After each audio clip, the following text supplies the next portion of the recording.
Very nice. Personally, one of my favorite parts of that is just how good the lyric writing and like storytelling is. I was gonna mention that. Yeah, because like I don't know. To me, a lot of the time it takes me like a couple of listens to really get what a song is about, unless it beats you over the head with it. I'm not really a lyrics person when I first listen to a song, but this one just kind of struck me. It's an interesting element of a lot of music nowadays where I think maybe it's a part of that sort of pop punk die off from the 2010s, but music got a lot less personal, a lot less first person in a lot of ways. And I've seen this on some things, just different TikTok artists, stuff like that. And a lot of lyrical work now is very narrative based and cinematic almost, to where rather than let me tell you how I feel about this thing you did, let me just show you this, whole journey and this paint a picture for you right here, and you can make your own assumptions about it, however you want to. And it's not necessarily something that's new. You've had narrative lyrical writing,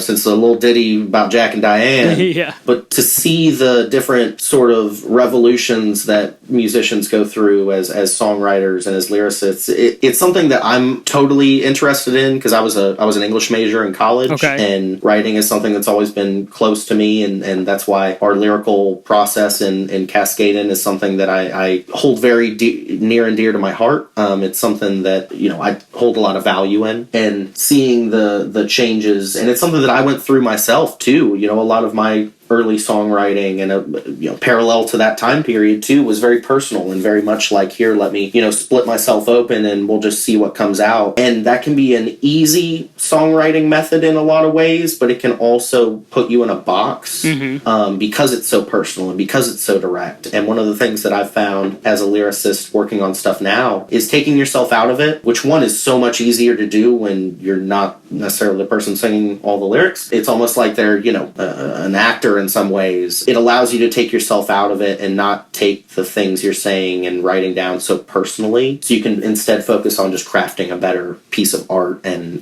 media, and something that represents the vision that all of you set out to do. One of the things we'll figure out is we'll have a piece of music put together, and we'll sit around. Sometimes it'll be like me, Jonathan, Brad, if we want to bring anyone else in, if anyone else from the band wants to sit in, and we'll just sit there, and like the two of them will hum and sing gibberish for an hour or two just over these songs, and I'll record things, and I'll just be sitting in the little corner with my iPhone just writing down what I hear from that nonsense. And I'll come back to them a few days later and be like, hey, here's some of the phrases, what does this song mean to you guys? We'll kind of establish that outright and really just kind of bounce all these ideas back and forth. And to me, that's one of the most exciting elements of that, because while lyrics may not be the first thing that jump out to people, vocals always are. And for us to be able to meet in the middle with them being more melodic focused in their composition and me being more focused on the actual words and the syllables and the rhythm of it, really creates a beautiful medium where we can,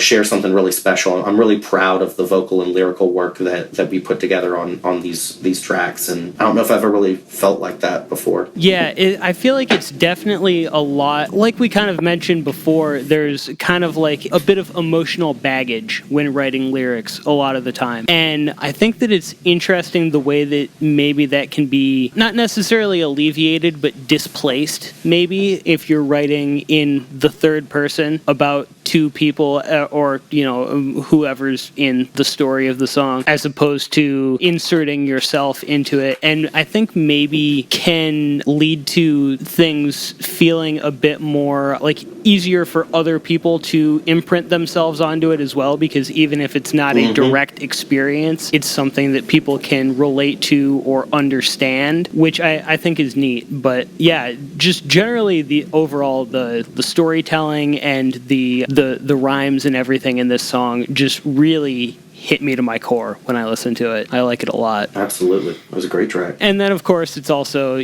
got some really nice shoegazy, reverbed out production that sounds really nice along with it, too. But to me, the lyrics are definitely the highlight. Well, speaking of a shoegazy element, this next band that I'm going to pull up here, I don't know if shoegaze is the right type of word for you're it. the I king don't really of transitions tonight, man.